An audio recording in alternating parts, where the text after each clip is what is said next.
আজকে আমার বড় ছেলে রান্না করছে, তো অবশ্যই আপনারা পুরো ভিডিওটা দেখবেন, ঠিক আছে?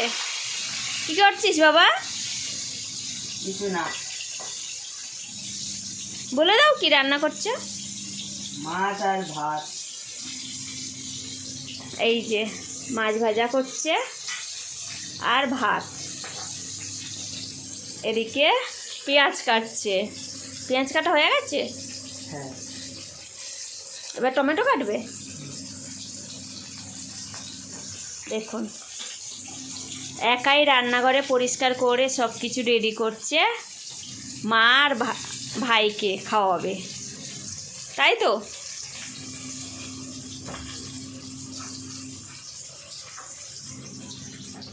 ভালো লাগলে চ্যানেলকে সাবস্ক্রাইব করে দেবেন। Tata, bye bye.